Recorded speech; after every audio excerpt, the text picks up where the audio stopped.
In this week's episode of Studio Inter, we'll be reviewing the match against Getafe. We'll be previewing the match against Bayer Leverkusen. We have a big interview with Mr. Gab Marcotti, this week's Moggi, Frog and Moratti, and much, much more. Everything here on Studio Inter, only on SempreInter.com.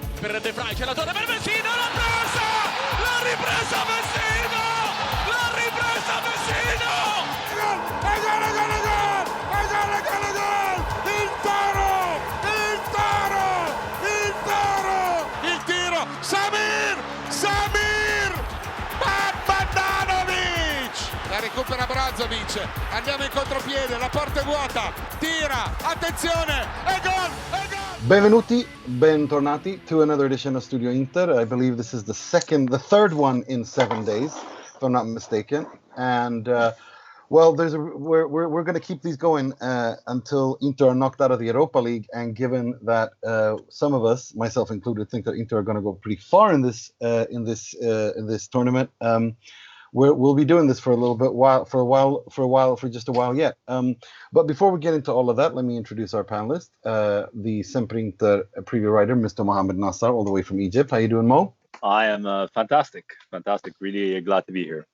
Yeah, it's been a pretty intense week, to put it that way.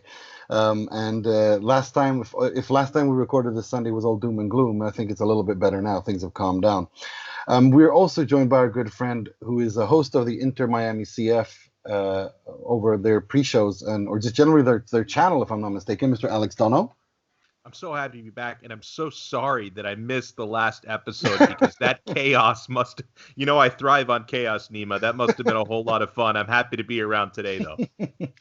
Yeah, I'm good to have you back. And we are also joined by our very good friend, former London media personality, Mr. Will Beckman. Hello. It's our second episode of the week. I'm a bit tired. I blame the Lega. Our calendar is ridiculous, etc. and so on. I haven't had time to recover. Well, we're going to get into all of that because I'm really happy to have a good friend of the show on. When the people in ancient Greece, in times of trouble, needed to find some sense and prediction of what's going to happen, they turned to the Oracle of Delphi. We turned to Gab Marcotti. Welcome, Gab. Great to be with you. I don't know if I can quite live up to that because this is still Inter we're talking about here, but I'll do my best. Well, I mean, it's about exactly. It is Inter we're talking about here, and just the past week alone is there's more insane crap happened at Inter just in the past 4 days than happens at most clubs for 10 years. I've been trying to get you on for quite some time to hear your thoughts about where you stand on all this. And let's start with Mr. Conte himself. What do you make of this outburst he did after the Atalanta game? Do you think there's substance to what he says, or do you think, what's your take on that? Do you think he's already got an offer and of another job, and this was his way of kind of, burning the house down, or do you what do you stand on all this? Okay, so first of all, that theory that he already has an offer from another job and whatnot, I think it's the opposite. I think employers look at this and they say, you know what, I'd rather have a skin rash than have this guy here. But it is just because, it's not a one-off, right? It's happened time and time again. It happened at Juventus. It happened at Chelsea. It happened with the Italian national team.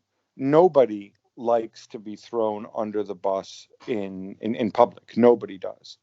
And, they look at it and they say, yeah, tremendous manager, but, is it worth it? And I think this is one situation where Conte tried to play the old game about going in public and blaming the club about the lack of ambition, hoping that the fans would be like, yeah, look, Conte's right. Let's go and spend money. Yeah, let's do this. Let's do that. Let's throw Ausilio off the top of the Duomo. But you know what? I think people see through this. I think, even the reaction from fans and media, I've seen very little support for Conte. And evidence of that is the way he walked it back so quickly the following day and was like, oh, no, I'll stay here. We're just having a talk. free and frank exchange of information and views, and that's all it is. I'm like, okay, sure, pay no attention to the crazy man with the fake hair. I mean, what are you gonna do? No, what are you going to do? I mean, as you said, it's not the first time. But every time he done this, there was a point behind it. I mean, at Juventus, he's been there 3 years, and he didn't get Juan Iturbe, so he threw a hissy fit and spoke about 100-euro restaurants and having 10 euros in his pocket. At Chelsea, same thing there. That started like that summer when he decided to declare, to text message Diego Costa that he's no longer welcome. And then in the Italian national team as well. I mean, I always think, I know that he's emotionally unstable. I get that. But I don't see, I do think that there is more to this, because I think Will said something really brilliantly just a couple of days when we recorded, is that this was premeditated. He had something he wanted to say. There was a point to all of this. And what that is, I think, remains to be seen. But I don't know. I think there's more to this than that. What do you think? You just think it's ranting and raving? I used to wonder this stuff about Mourinho, right? About like how much of this is premeditated, how much of this is him letting loose. I think the difference is, I think Conte fools himself into thinking some of these things are real. Like I don't think Conte believes financial fair play is a thing.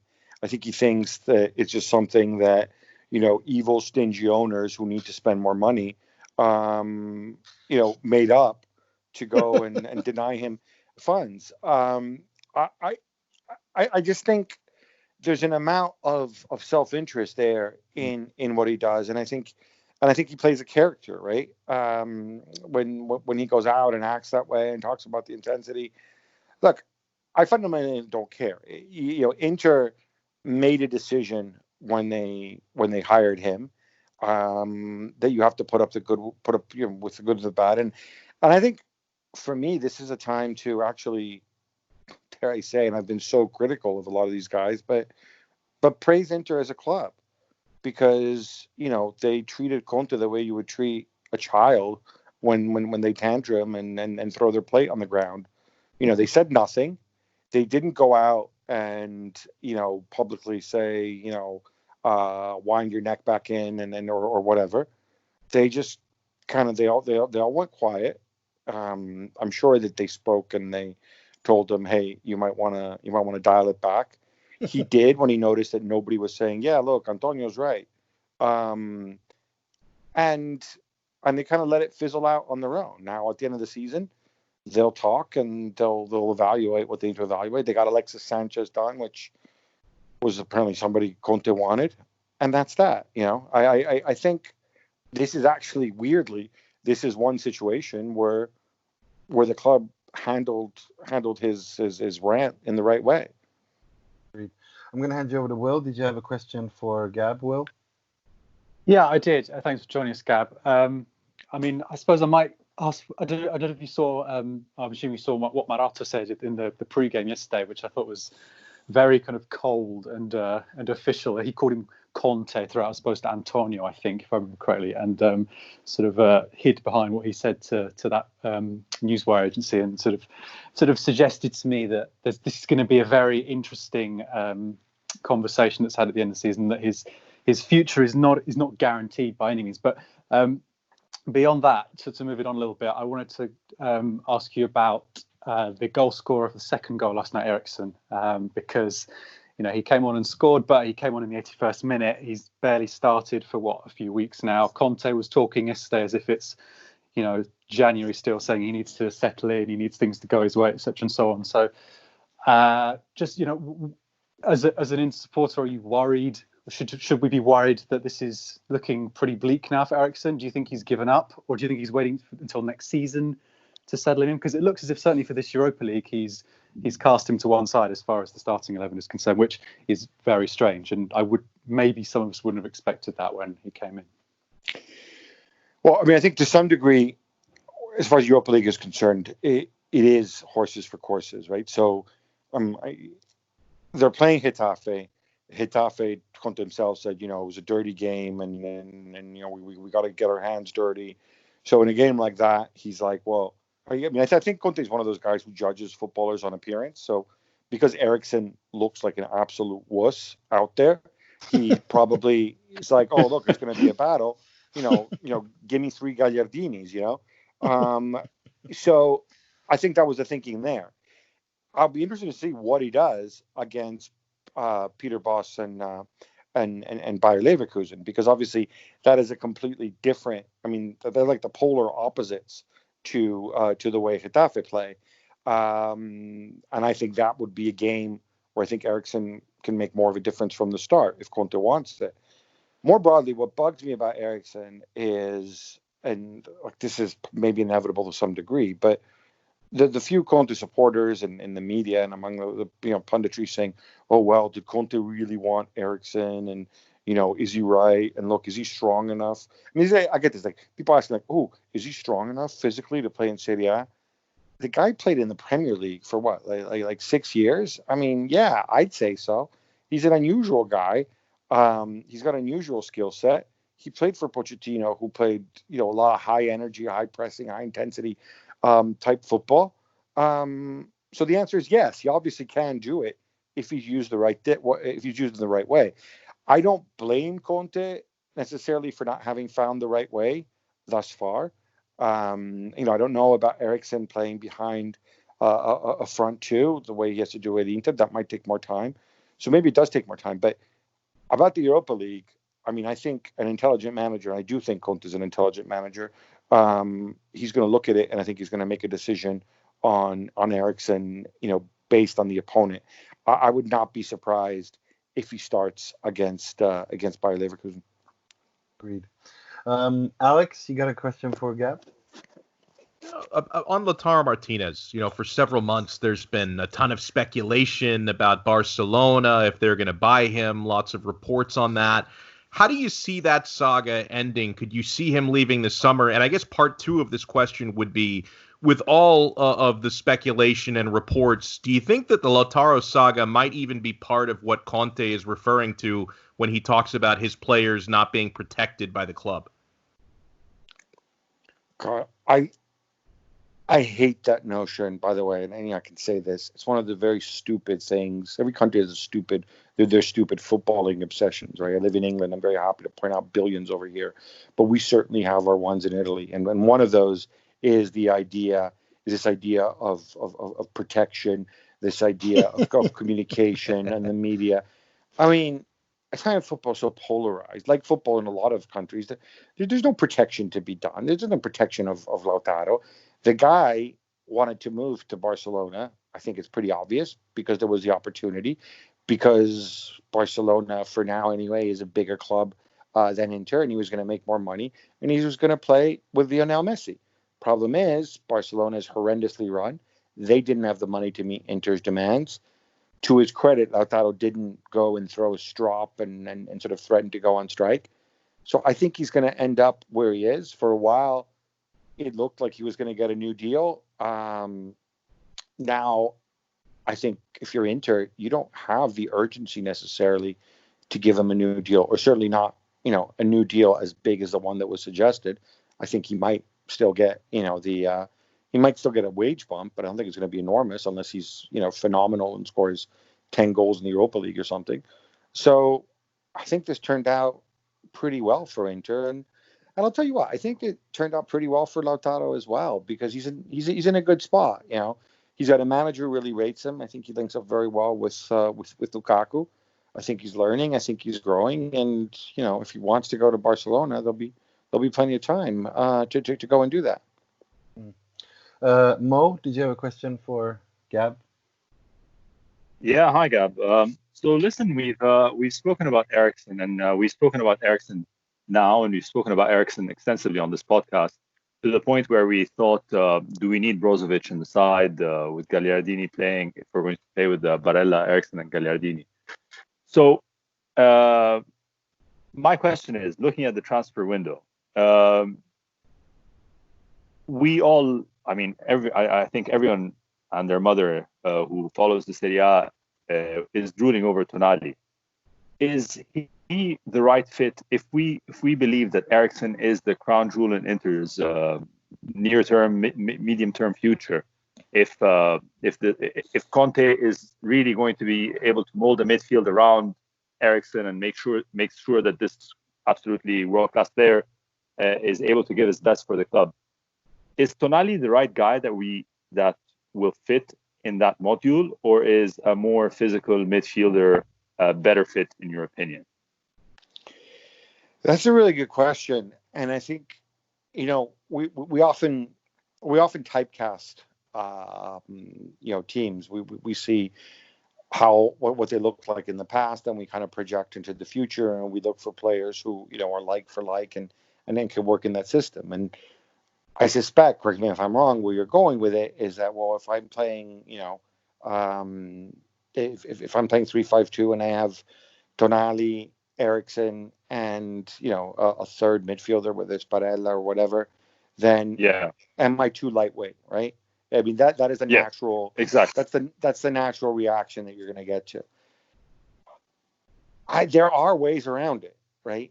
There are managers who can do it, and who I think can get around, can get away with it, and can make it work if you set up in the right way. Because remember, you're playing three at the back, so you're going to have more size and physicality back there.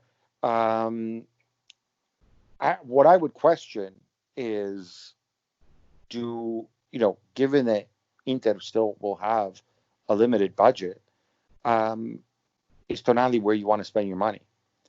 Yes. I love the Hakimi. Yes. Yes. Yes, Gab. Yes. Well, God damn it! Don't do this. No. I want to hear this. I'm very intrigued because it's a very very important question. Is this where we need to reinforce? Is this the weakest link in the Inter squad at the moment? I wouldn't say I wouldn't say it's the weakest link. I think Brozovic can do. You can get another year out of Brozovic. You can set up the midfield in such a way that you have enough passers that you don't necessarily need a deep lying midfielder. Is Tonali a great player and a great player for Inter's future? And do I love the fact that all of a sudden he's discovered Tonali and he's not just going on about Vidal and Dzeko and other 40-year-olds? Yes, absolutely. However, I just look at this and say, that's a sizable amount of money. And my concern with Conte's obsessed with winning now. I don't want a scenario where next year it's October, Tonali's misplaced 2 passes, Conte benches him and says, well, he's still young, he needs to mature, blah, blah, blah, he's not at Brescia anymore. And you get and then the media's like, oh yeah, Tonali, they have the farsi le ossa, the stupid things, we come out and say in Italy, and he's still a kid, and because Italy's the magical country where you're young until you're 30, right? I don't that would be my concern. We have at Inter, unless they sell somebody, there's one shot at getting, I think, a player in that sort of 30 to 40 million to 30 to 50 million, let's say, range. And I just wonder whether you want to take that shot on Tonali or on somebody else. I wonder what actually makes sense. And this is a situation where, hopefully the club should listen to Conte.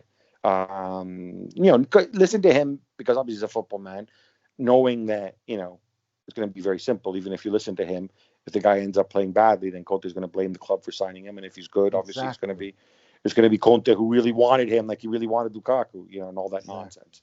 But yeah, I mean, that's my concern. What do you guys think about Tonali? I mean, it's a unique skill set, right? But is this Inter's biggest need, or are we just getting excited?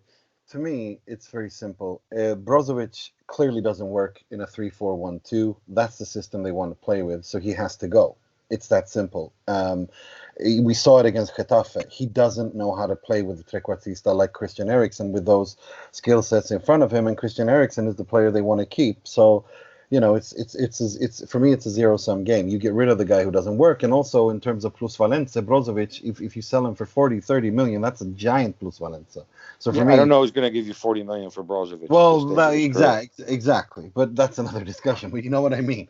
Like the way I look at it, it's Tonali. Tonali is the future. We're talking Barella, Tonali. You have the Italian national teams. This golden generation coming up. You got the central midfield, starting midfield of that national team for the next 10 years.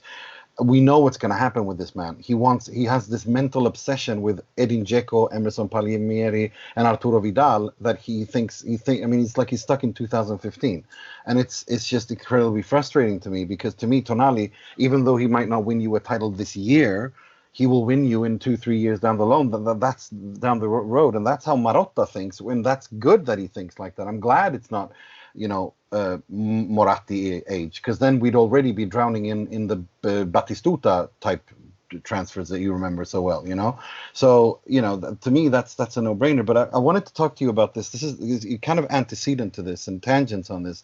And this notion of Skriniar, how I didn't want Conte to come because of these everything we've discussed so far, but also the added bonus that I think Milan Skriniar is potentially the guy to lead Inter's defense 5-10 years forward, and he can't play in the back three because he can't move laterally. He doesn't have those skill sets. Now it's quite obvious that he doesn't work in this back three, and in Inter fans, and this is a hot topic debate, and I want to hear your thoughts of this. Do you keep a coach that's probably going to leave in a year, or do you keep the player who's probably going to give you 5 to 10 years? Where are you on that, on the Skriniar debate? Well, I mean, I would go to Conte and I would ask him, what do you think of Skriniar? And look, it's not like it's written in stone that Inter have to play a back three. Conte has played different formations in his career, right? If he's as smart and as clever as people say he is, and we often think he is, then, move him into the middle, right? I mean, I play a back four if you think Skriniar is important. There are formations you can play. Now, I appreciate that when you sign Achraf Hakimi, there's kind of no turning back at that point, because Achraf Hakimi in a four is really, really difficult to pull off, right? Especially in Italy. Elsewhere, maybe it's a little different. But, you got to work for the good of the club. And I think the good of the club also this summer also tells you that, Milan Skriniar's stock is down. And, if a year ago you could think of him, in the 60, 70 million range, this season, maybe not so much. He's not a player who's, we know Manchester United are one of the few clubs that do have money. They could spend money on Skriniar, but, Manchester City, who I think are still looking for a center back, they would probably look at him and be like, well, great player, but is he that good on the ball? No, I like my guys to be able to play with the ball at the back. I think that would be a mark against him. And so then it becomes a question of, do you keep Skriniar around to be De Vrij's backup and wait for Conte to leave? I don't know. I mean, these are the big decisions. So ideally, these would be the decisions that you have before Conte signs. I'm not even sure that why Inter need to be so wedded to a back three. Like I said, I'm also not entirely clear on why. I mean, De Vrij is pretty mobile. Why can't he play on the side of the three? Agreed. I mean, that's what I've been wanting to see Skriniar in the middle and De Vrij to the right and Bastoni to the left all season. And instead of that, I've been treated to Andrea Ranocchia playing in the middle when De Vrij is injured or out. I mean, it's just this is something I don't understand. I agree with you. I don't get it. To be fair about Ranocchia, is he either plays in the middle of the back three or he plays at center forward. I mean, there's nothing else that guy's going to do, right? I mean. Yeah, that's a really good point. You don't want him wide of a three chasing down little wingers, believe me. No, I don't. I don't want to see him on the pitch if it were up to me, Gab. You know that. I think he's a lovely guy on the side of the pitch and he's important in the dressing room voice. But that's great. But I don't want to see. I just don't think that he's good enough at this level. and he's shown that time and time again. And you know, what are you going to do? But I was going to say, Will, did you have another question for Gab? No, I was listening very intently to everything that was going on there. I suppose just to tie it back to what we were saying earlier, Gab, are you convinced that Conte stays? I'll put it as simple as that. Yeah. I think it's pretty likely because it's just going to cost so much money to sack him, and having already, you know, made the bonehead move with our friend Spalletti, I'm like, are you really going to do this again? You know, Conte's stock, you know, let's not forget, like, if you're Conte, right, you want to move up in your career. The reality is you're not going back to Juventus, right? Those bridges have been burned. And so, they've been, you know, and you're obviously, you're not going to go to Barcelona for obvious reasons. Zidane is fine where he is. In England, you've got a pretty crappy rep because of what happened at Chelsea. You know, like, these club owners and club executives talk to each other, and he might have won the court case, but everybody saw what happened. I mean, you think the Glazers, after the Mourinho experience, want him at Manchester United? So, you know, his stock is in a situation where he needs to go and win some important stuff before he can think about getting in line at a job. And I know people are going to bring up PSG, but again, very evidently, if you're going to go PSG, rather than unleashing Conte on Neymar, you know, let's remember Allegri's in the queue for PSG already. So the reality is nobody's going to come in and pay Inter to take Conte away. If Inter sack Conte, he's going to cost them upwards of 40 million over 2 years. So I think everything points to Conte staying, you know, unless at some point, you know, the ownership says, all right, screw this. He's completely lost it. You know, we need to have him committed. But, you know, even then I can tell you, I mean, look, I've met Steven Jang a couple times.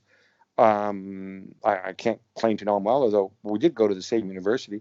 Although he went many years after me. But same as Donald Trump, if I'm not mistaken, right? Same as Donald Trump, indeed. Yeah. Now that would be a fun reunion. You, Stephen, and Donald talking old memories. When he says the thing, right? Oh, I want to talk to the president, but he's in China. Which, again, by the way, we talked before about stupid Italian tropes that we keep falling for. This idea of the president needing to be there is one of the most idiotic ones out there, right? It's not as if Sheikh Mansour lives in Manchester, or Khaldoun al-Mubarak or FSG or whatever, right? But you know, Stephen knows what he's doing. First of all, Steven Jang spends most of the year in Milan anyway, right? He might be in China right now because, as far as I know, because there's a global pandemic, and, you know, weirdly, China is a lot safer than Europe right now.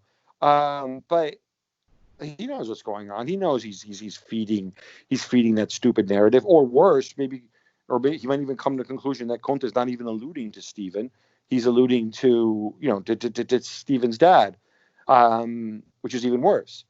People don't want to hear this. No owner wants to hear this, right? You're a grown-up. I have these highly paid executives around you. One of them is somebody who worked with you at Juventus when you did your best work. Just get on with the freaking job. You know what? I own a phone. You can call me. You can WhatsApp if you want to pay. Has anyone heard of Zoom? We can Zoom. Yes. You could even send some TikTok videos, you know, before it gets banned by Donald Trump. We'll get Sensi on that. Yeah, exactly. Yeah, Cincy can help you with those, you know. I mean, captain of FC TikTok. This whole thing, and I'm sorry, this is a more general Italian thing. This whole thing comes from some sort of feudal idea of, oh, the importance of the president being here. Oh, the president is so close to the squad. No serious manager wants to have a president looming over him while he's trying to coach his team. I mean, what kind of mental weakness is that? I mean, I guarantee you, I know Andrea Agnelli lives at Vinovo, but I guarantee you, I don't think any of these managers enjoy having him, you know, staring at him during their sessions. All you want from your owner is to have the guy available, to have good people between them, and to have him back you. That's all you need, and that's all you want. And I think that's all Conte wants. same thing here at Chelsea when he was complaining that he couldn't get through to Roman Abramovich because he didn't like dealing with Marina, presumably because she's a woman, and Michael Emenalo. You know what? Funny, this wasn't a problem in the first season when he didn't speak to him. He spoke to Abramovich once because they were winning. Then they stopped winning, and all of a sudden it's a problem. Where's Abramovich? I need want to speak to Abramovich. Or go away, Marina. Let me speak to Abramovich. Abramovich is like, screw you. I got a divorce to deal with. I got other stuff to do. I got stuff to do, man. Exactly. No, but seriously, I'm the thing is, the one last thing before I let you go, and this is something I've been thinking about, and the way I see this, the way I read the tea leaves, especially based on how he's coaching Inter right now, the way he coached his Italy team in a cup situation, the way, based on what you also said on about Eriksen playing based on the opponent, I think that's what he's gone into. He's gone into cup mode, and based on that, and based on what he said, and based on what he did say about Steven Zhang, who's Chinese, he's young, and these are things that he's already under a lot of question marks and pressure in Italy because of the virtue of his age and the fact that he's not Italian and he is in charge of Inter. That's already puts him in a kind of a pressured place, and he just throws him under the bus like that. And you have Zhang Jindong in China watching Steven's every step because he's supposed to take over the Suning thing at some point. This is his job to prove himself there. I think that when you question the Padrone this way that Conte does, there can only be one outcome. I think the outcome is that Inter will win the Europa League. It will be the ideal mic drop moment, and it will be a mutual termination. That's the way I read it. What do you think? It's possible. I mean, look, I don't know that Conte is like a Fabio Capello in terms of being, attached to money and stuff. So I don't know that if he would walk away and, say goodbye to 40 million gross, obviously, over 2 years. I don't know. I mean, that wouldn't be a bad thing, but I also know that, Conte's a year older. He's already spent time sitting out. He wants to manage. He wants to coach. He's not one of those guys who enjoys sitting on his hands. And I think if he does, even if it's a mutual termination thing, if he does look around, that's what I'm thinking. But where's he going to go? My money's on the PSG job still. Would you really want? I mean, Neymar and Conte in the same room? I would pay money to see that. I would pay him a lot of money to see that. I don't know. It just seems like you're putting a lot of eggs in one basket, frankly. Yeah. So I don't know. I don't know. Like anything's possible. I think Zhang Jindong and people keep forgetting this, but it's the same thing people bring up with Elliott, right? Whoa, but what did Elliott do this with Rang at Milan? Elliott are managing 25 billion in assets. Yeah. They kind of have more important things to do than sit there and fret over Bonaventura's contract. I mean, I think it's the same thing here. Yeah, obviously that was Steven's job when he was in Milan, and probably enjoyed living in Milan and driving his Lamborghini and going to that place and and learning about managing people and but I mean, I think I like to think that Zhang Jindong listens to this and says, looks at this from a businessman's eye and says, all right, how much would it cost me to fire him? What are the chances that Conte is going to be better that year? What are the chances that he's going to strengthen the brand? And any decision he makes is going to be based on that and, not based on emotional decisions. I think so as well. I think you're right, but I still just can't see how this marriage continues beyond. Even if they were to continue past the start of this, I can't see this going on past next season simply because of the volatility of his personality. You know who's going to make the call there? I think it's going to be Marotta. I mean, if we're talking about being rational, right? Yeah. Like Ausilio obviously doesn't care because he's been crucified by everybody for the last 10 years. And weirdly, he seems to be in his job, in perpetuity. But I think, what I would do and what I think the ownership's going to do is they're going to go to Marotta and say, hey, how many screws have come loose in his head? You worked with him before. What should we do? Can you keep working with him? If Marotta says, screw this, I don't want to deal with this guy anymore. Then you might conclude that maybe Marotta's more more valuable to Inter than Conte, just because he's going to stick around longer. And then that is the thing that might push it. But I think, and I could be wrong on this, I think Marotta will play a huge role in deciding how much longer Conte's around. I agree 100%, which is kind of funny since he kind of really threw Marotta under the bus, and Marotta was, as Will alluded to, I saw that interview as well. He was pissed. Marotta was not grande happy. freddo, they called it on the yeah, it was a grande freddezza. It was Siberia. I mean, it was. I've never seen Marotta that like that. He was pissed. He's normally very relaxed. He was very careful not to say anything that he didn't want to say. I mean, he was not happy at all. I don't know. Well, thank you so much for coming on, Gab. It's always a pleasure. Before we let you go, I got to ask you this one last question. What do you make of this Messi bullshit? About Jorge Messi and the... Yeah. You think he's going to come to Inter? I bet Messi's dying to work with Antonio Conte. I mean, I bet play with Gagliardini. And play with Gagliardini in the field. I mean, it would be interesting. What would Conte do with Messi? Like, seriously, would he just redraw the team? I don't know. You say Neymar and Conte in one dressing room. I see that and raise you with Messi and Gagliardini and Conte in one dressing room. Did you hear Paolo Di Canio on Sunday? He said he thinks if Conte had the choice, he wouldn't want Messi in his team. Brave. Well, it's funny. There are some, and obviously, I've known Paolo for more than 20 years. There's some people who really respect Conte's ability and like him as a person. Yeah. And there are some people who really have very little respect for his ability, think that he's a bit of a fraud, and really, really dislike him as a person. I suspect Paolo's closer to that camp than I think he's big on like the whole drill sergeant Conte thing. While Paolo appreciates tough guys, as you probably know, I think he sees through that, and he's not fooled by that. And I don't know. It would be an interesting one. Would you want Messi there? I mean, you look back to his ability to deal with people like that. Obviously, he worked with Eden Hazard and stuff. Look, he's pragmatic, he's intelligent, but you cannot have somebody who reacts that way. Even Mourinho doesn't act that way anymore. Exactly. So, and Mourinho, with all due respect to Conte, Mourinho's won 2 Champions Leagues. Conte is not. So, no, you can't get away with it. No, agreed.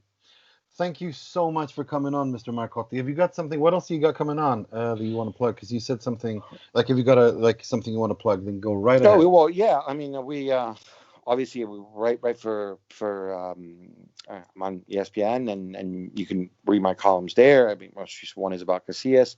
But I'm excited because the podcast I do with Julian Lawrence, the Gab and Jules show, that drops twice a week, Monday and Thursday. And if you happen to live in certain parts of the world, like the United Kingdom, or I think anywhere in Africa or the Caribbean, we're now on TV as well, twice a week. It's the same crap, and I don't know how necessarily, like, in the sense they just kind of flip on the cameras while we do our podcast. So it's not all fancy bells and whistles, but some people prefer the TV angle. So yeah, please check us out. You can also hit me up on social media, on Twitter, just my last name, Marcotti. Thank you so much, Gab. My pleasure. Ciao. Thanks. Take care. Take care. Ciao. Thank you. Bye. Ciao. Right. That was. I mean, I'm gonna let's continue on the Getafe game and talk about and talk about the Getafe game exactly. And I'm keen to hear what you guys thought about that, because I loved the game. First of all, I absolutely loved how Getafe played. I thought they were very good, and how they did defensively, how disciplined they were. I liked the fact that Inter, the way that Conte prepared this team for this game. I like the way everything from mental preparation to tactical preparation to how this was executed. I think was spot on. And I really enjoyed watching. I thought Getafe played really well according to their means.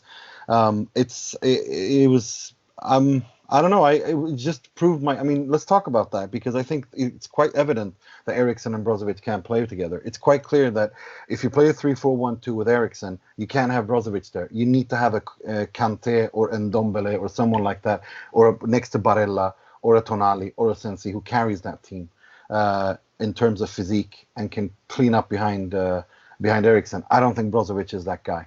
Mo, do you agree? Yeah, I think so. It's become amply clear. It all depends on what the future strategy of the club is. Is Eriksen the person that Marotta or Conte and Marotta together see becoming as we discussed last week, becoming the person around which the project is built, or is he going to be sacrificed for Tonali?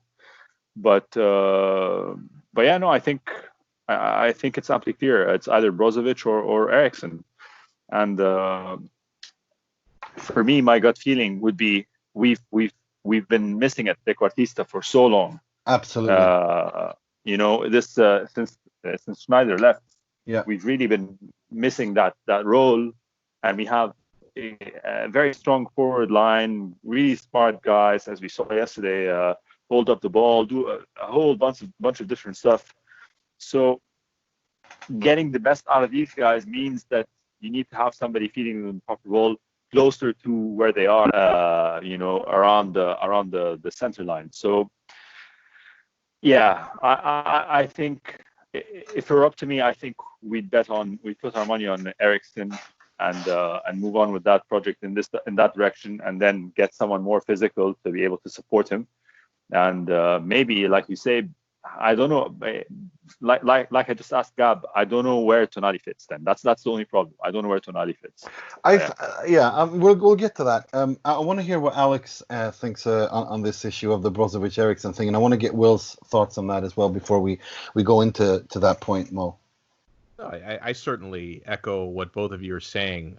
It's evident they're not a fit together. And I think if you have to choose one or the other, if Milano is not big enough for the both of them, at least that side of Milano, I think you have to choose Eriksen. I mean, I think any reasonable sale you make with Brozovic, you're netting a big plusvalenza. Even if Gab's saying no one's going to pay 40 million for him, even 30 million, you're making a nice profit on Brozovic. And when it comes to comparing Brozovic to Eriksen, it just not only the importance of that trequartista, but just Eriksen's ceiling, I think, is higher when it comes to world-class capabilities. And I think he's harder to replace at this point than Brozovic would be characteristic-wise. And I hate to say it because Brozovic has done incredible service for this club for the better part of the last 2.5 seasons or 2 seasons, if you count it to being 2 Januaries ago when Spalletti finally figured out how to use him properly. He's been one of Inter's most important players. But I think if the choice comes down to Eriksen versus Brozovic, I think you make that Eriksen choice 7 days out of 7.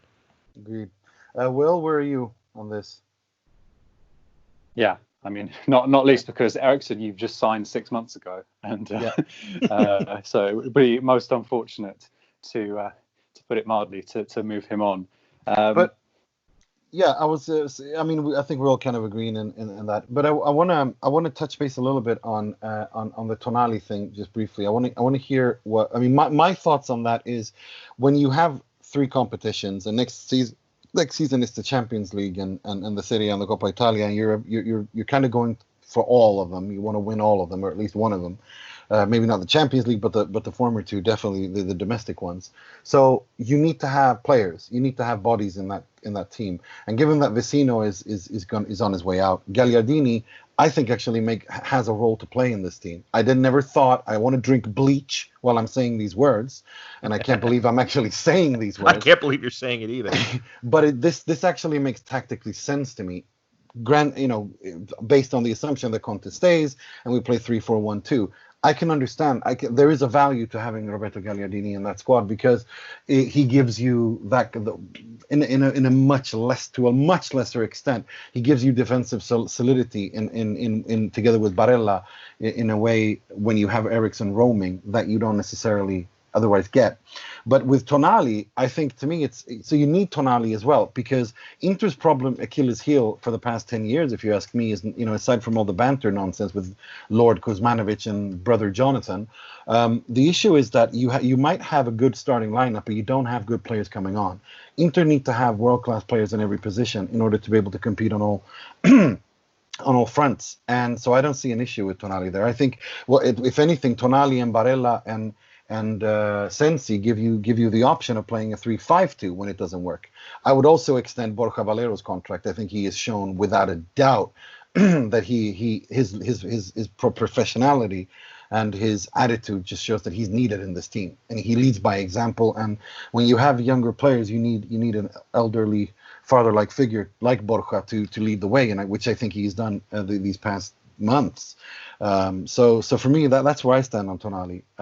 Where are you on that, Mo? Because you sounded a bit skeptical. Yeah, no, look, I agree completely. I agree 100% on the need for world-class squad depth for the squad to be able to compete if we really are as ambitious and as we believe to ourselves to be. So I totally agree with that. But what I'm concerned about is the point that Gab touched on earlier, is Tonali for Tonali's sake? Like, if I were to tell you, I guarantee you're going to be able to get Tonali for maybe a bit more of a price, maybe 10 or 15 million euros more, but you still have the first right of refusal next season. Would you prefer that, or would you prefer bringing him in this transfer window for Tonali's sake, for Inter's sake? You know what I mean? Is this the right time to have him and bench? Because he will be benched.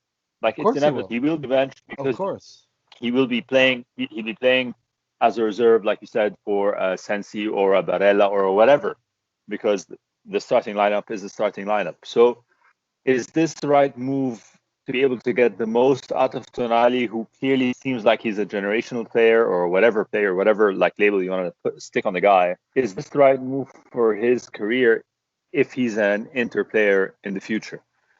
And that's the only question mark I have, that's it. But if he's okay, and if he's okay sitting on the bench and playing like 30 to 35% of the matches, and if he's okay, if his talent continues to develop at the correct rate, playing those games in the Inter squad, then by all means do get him. But the worry is that he's benched and he stagnates and then regresses, and then it becomes another failed experiment, and he goes off like a Pirlo to Milan then, and the rest is history. This is my personal concern. Okay, Alex, Will, you want to go first? I don't know. I don't put a whole lot of stock in the the issue of him being on the bench, because I just look even at this past season how many injury issues Inter had in the midfield. I mean, do I really believe that Stefano Sensi is going to get through the better part of his season healthy? I have no reason to believe that. I think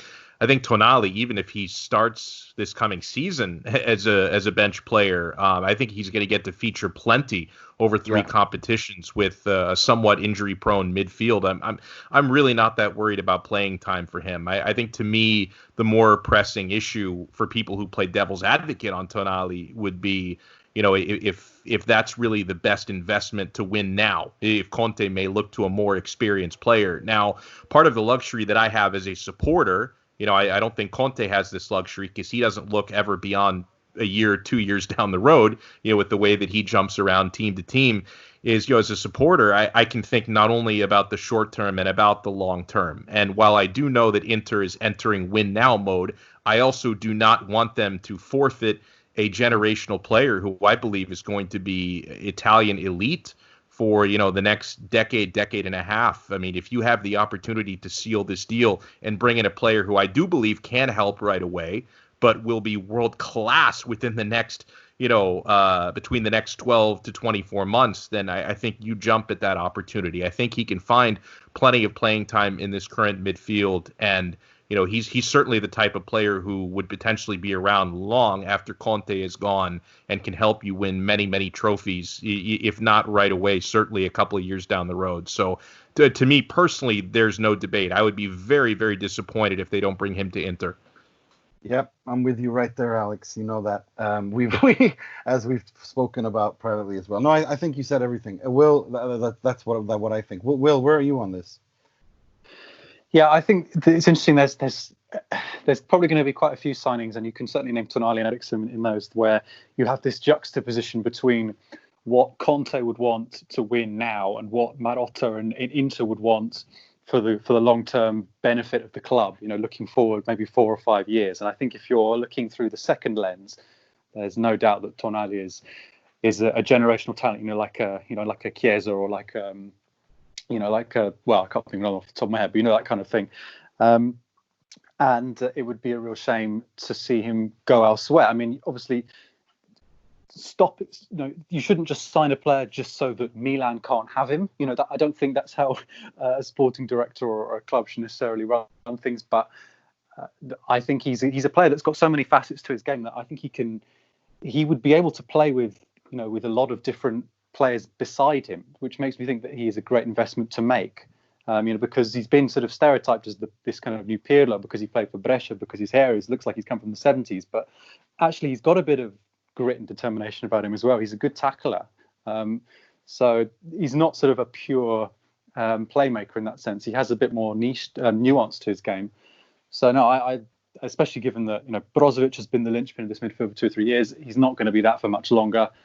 Barella is not really that kind of player. So I can't say that it would be a mistake to bring him in. I just hope that if Conte stays and we bring him in, that we don't get the paradigm that Gab was talking about. Him being put on the bench, and then he's come from Brescia, we can't win the league with players from Brescia, and then so on and so forth. But no, if you're asking me, should we sign Tonali? Absolutely, especially given that now that Brescia have been relegated. I know Gab said it was a lot of money, but this would be a favourable deal because Brescia have gone down, so Cellino can't exactly haggle too much.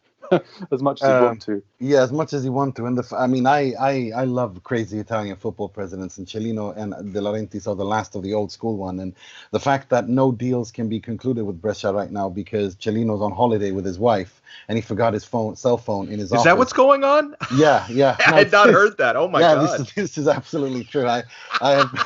I've been speaking to several pissed off agents this week. I was actually wondering why there's been. I was wondering why there's been so much radio silence when it came to Tonali. I had no clue that was why. Yeah, he's Cellino's turned his phone off. Yeah, no, he forgot his phone. I mean, I've spoken to so many pissed off agents and club directors this week that are like, "What is this guy doing?" He went on holiday with his wife and he forgot his phone in his office, and they had to FedEx. There was talk of FedExing his phone to wherever he is, and they didn't want that because he was on holiday, and then they were going to give his wife's number, and she didn't want that. So they're on holiday, and once they come back, they'll continue working again. You see, I love the guy. He's clearly insane. I mean, the rants he had, the beef he had during lockdown with Lotito was simply phenomenal. I mean, the stuff he said about the braying of an ass doesn't reach the high heavens, doesn't enter the kingdom of God in heaven, is just a brilliant poetical quote that he said about Lotito, that equating him to a donkey. So I mean, stuff like that he just says is just simply phenomenal, right? I thought next week we're going to have the Skriniar debate. I don't want to have that today because we're going to have something to look forward to next week, because we don't know if we're going to go through, because we do play Bayer Leverkusen on Monday night, and I mean, the Bayer they're a good team. They play, as Gab said, completely differently. It's Peter Bosch. It's different, but it's a completely different setup. And I think that there's going to be much more space to attack. And I think it's one of those games where Inter the team that's most clinical will go through. But I still think Inter will go through. Having said that, we're recording this on a Thursday. Monday is 4 days away, and in Inter years, that's like 20 years. So a lot of stuff can happen between then and now. So, but as things stand today on the 6th of August, Thursday, I honestly think, I'm with Mo on this. I think Inter are going to win the Europa League. I honestly think that the way the cards have fallen, the way that he's got this group united behind him, they will die for him. And they will die for him. They will bring him that trophy. And at that point, I think he's going to leave. So, what's your prediction? I mean, Mo, you already said you think they're going to win the Europa League, just like, and I'm on that train. So, what do you think the prediction? What scoreline are you expecting? Yeah, I think it's going to be an open game. I think our clean sheet run is going to come to an end, but I think maybe it's a good 3-1 that where the scoreline is a bit unfair on the loser. But yeah, I think it's a high scoring game with no Inter clean sheet, where Inter win. The quality of Lukaku and Sanchez and Lautaro and whatever all comes makes the difference at the end of the day. Will? Toss of a coin, I think. It's important. It's good that I saw that Bayer Leverkusen have lost Arangis from midfield, who's one of their most important midfielders, because he picked up a booking in that game against Rangers today that will rule him out through suspension. So that's a little boost for Inter midfield. But no, it's going to be a very different game. It'll be a lot more open. It'll be less Royal Rumbly, to take a quote that you used in your player ratings for the match, Nima. But I have to say, we haven't spoken that much about the Getafe game. I wasn't quite as in love with the performance as you were, Nima. I didn't see a team that was ready to win the Europa League, if I'm perfectly honest. But maybe it was the kind of game that didn't allow us to show our best face. The Spanish sides have been off, but not off too long. So maybe physically they're in a better place. I certainly have formed that opinion after watching Sevilla dismantle Roma earlier today. So that might have been a factor as well. But it's important that Barella didn't get suspended, by the way, because all the yellow cards have been removed now. So there's no problem with yellow cards and whatnot. So who's going to be good? But I mean, look, if you've got, I'm going to make it very simple. If you've got, in this sort of brief shootout type tournament, if you've got a goalkeeper like Handanovic, who thankfully against Getafe was in his less disastrous mode and made a couple of key saves, and you've got Lukaku, who scores a goal out of nothing with a brilliant piece of play in the opposition box, you can go far in this competition. It's only 3 games, and Bayer Leverkusen, if we're fragile, you know the story around, they're called Neverkusen for a reason. They are just as flaky and unpredictable as we are. So it's going to be a very fast game, faster than the Getafe one, and there'll probably be a lot of goals. I couldn't say which way it's going to go. Like I said, if we play against, if we struggle for the first 25 minutes to get out of our half like we did against Getafe, I'm not sure that we'll be forgiven as much as we were by, I don't know, Jaime Mata and Jorge Molina, who had that terrible penalty. But it's a toss for coin. I hope we win. I'm not certain we're going to win the competition, but we are definitely better than Bayer Leverkusen on paper. So I will give us the edge. Let's just remember that if Inter win that game against Bayer Leverkusen, given that Roma are out now, Inter, if Inter win that competition, if they reach the semi-final, if they beat Bayer Leverkusen, they're going to be in the third pot of the Champions League group stage, and I think we shouldn't underestimate that. Yes, this is Fulvio's favourite topic. If you ever follow him on, yes, on Twitter, he's very good at keeping everyone updated. Yeah, Mr. Coefficient. Yep, Mr. Coefficient. Right, Alex, what's your prediction? Well, before I make my prediction, I just want to say about the Getafe game that one player specifically who performed so well, Bastoni. I mean, what a player! I mean, what a season he had! What a ball he played to Lukaku for that first goal. He had a brilliant block shot in the match. I mean, you want to talk about young players having an impact. 21-year-old Bastoni has just been sensational in a back three. So I certainly can't throw enough superlatives his way with the way that he played all season long, let alone in that Europa League match against Getafe. I appreciated how debut in Europe. What's that? This is his debut in Europe. He's never played in Europe before last night. That's right. I forgot about that. And that was his first assist as well in his career. Yeah. Yeah, no, he's impressive. There's no doubt about that. The guy. Yeah, so he was sensational. Even though I wasn't completely in love with the team performance, I did appreciate the fact that Inter was able to weather the storm and grow into the game despite all the pressure they faced early. But yeah, I mean, moving on to the Leverkusen game, I agree with Mo and Will. I think the clean sheet streak is going to come to an end. Unfortunately, I think there's just too much talent on the Leverkusen side, and the game is going to be too open. I am going to predict Inter. I think it's going to be a hard-fought 2-1 victory and advancing to the semifinal. As Nima, as you outlined, for the coefficient, as I follow Fulvio as well, it's going to be massive to at least move on. I'm still not completely convinced Inter wins the entire competition because I'm expecting Pazza to set in at some point, but I do think they make it at least one more round. Right. That we'll see. We'll have to see. Either way, we'll be back to discuss that. But before we go, we're going to go to the part of the show where we pay tribute, rip the piss out of, and criticize someone or something in the world of football heavily, starting with the positivity by Mr. Positivity himself, Mr. Mohamed Nasser. He works a lot, he's intelligent, and he surprises people sometimes with his ideas. Not easy to find one person of this qualities. Yeah, so I don't know. I need to do like a tally of how many times each person that's nominated as the Moratti of the week gets it, so that we have a Moratti league table.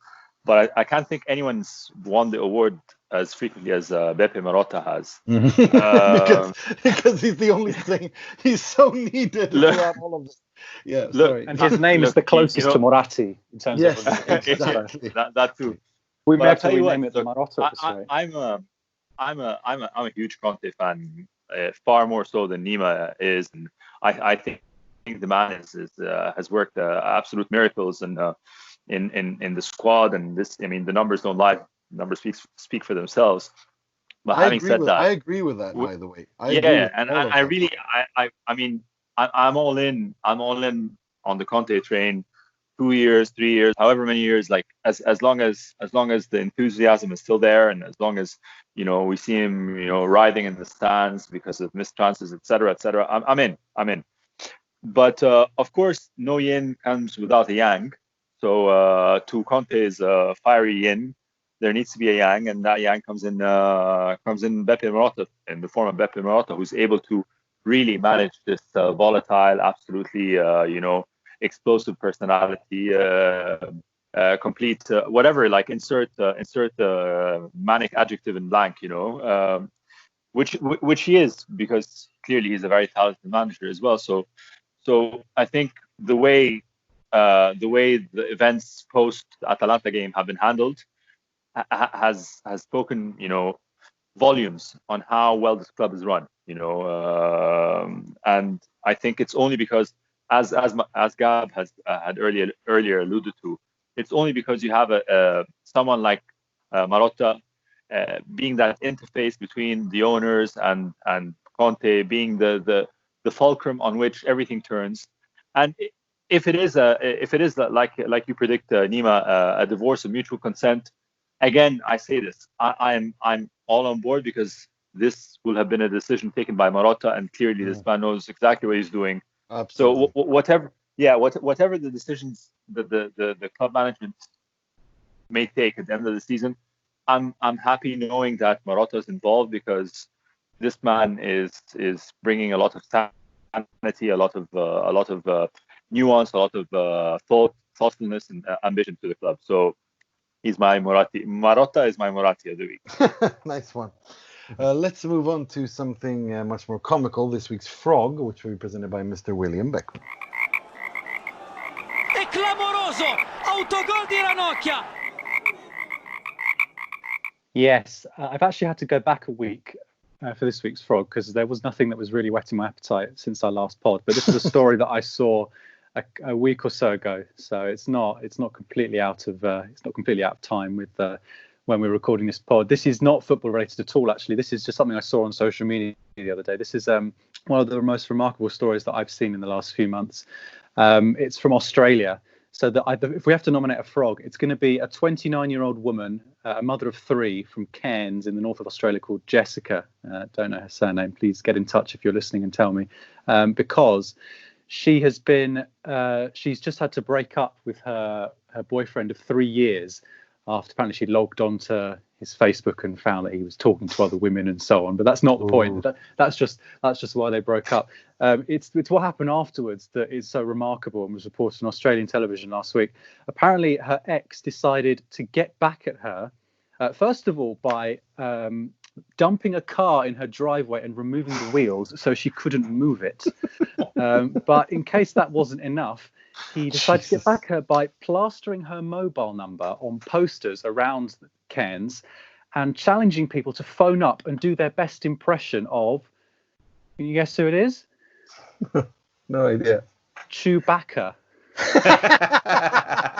So there's a poster that is called Chewbacca Raw Contest with a picture of Chewbacca, and it says, call this number, leave a voicemail with your best impersonation, and the winner is announced at midday on the 13th of August. So this is still very much a live competition. I shouldn't be laughing at this. Best impersonation receives $100. So I mean, you can probably find a better way to earn $100, but it's pretty easy.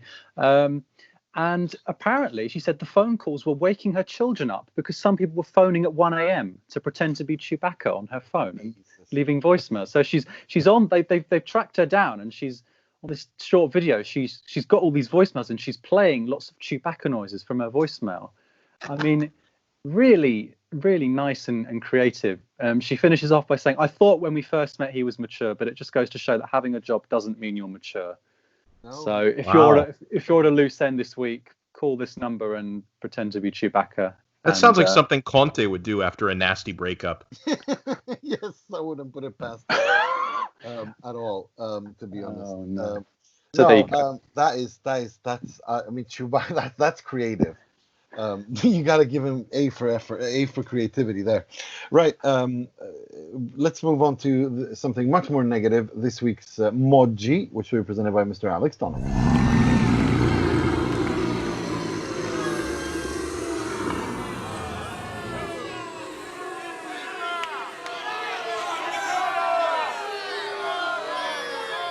Now, there were multiple villains, I think, that come out from the aftermath of Conte's meltdown last week. But for this Moggi, I'm going to put the spotlight on La Repubblica, the Italian publication that immediately comes out and uses this opportunity to report that Conte has been in touch with Juventus, directors, players, trying to see if Sarri is going to get sacked and if there's an opening to come back.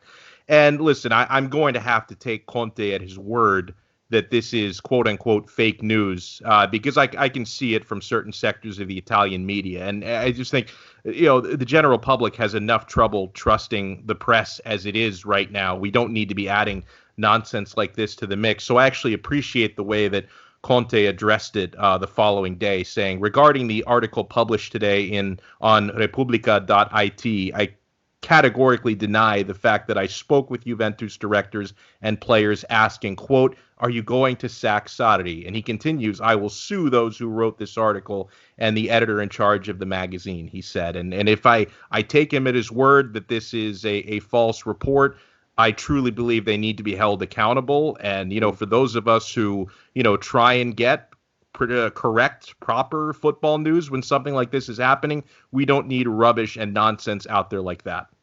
For sure. Amen. Good. Nice one. Right. That's all we had time for this week. I'd like to thank Mr. Gab Marcotti at Marcotti on Twitter and Mr. Mohamed Nassar, Mystic Mo, Mr. Positivity. Thank you so much for talking us all off the ledge last week. It feels like last week, but it was only 3-4 days ago. Yeah, it does feel like last week, maybe last year. Inter years, I'm telling you, it's a thing. Yeah. Right. Mr. Alex Dono, a pleasure as always. Oh, it's my pleasure. Thank you so much for having me. And Mr. William Beckman. Well, I hope the coin toss goes well on Monday night then. Yeah, here's hoping for I don't know, heads. Which one would we be? I think we're heads because let's say we're heads because we're the home team. Well, let's hope we're not chasing our tails. After nice one. Yes. Just remember, lads, let's do it for the coefficient. Yes, let's do it for the coefficient to make Fulvio happy. Right, that's all we have time for this week. I'm your host, Nima, wishing you a good weekend and a semi-final place in the Europa League, and subsequently the third pot in the Champions League draw, a group stage draw. But as always, until next week, sempre e solo Forza Inter.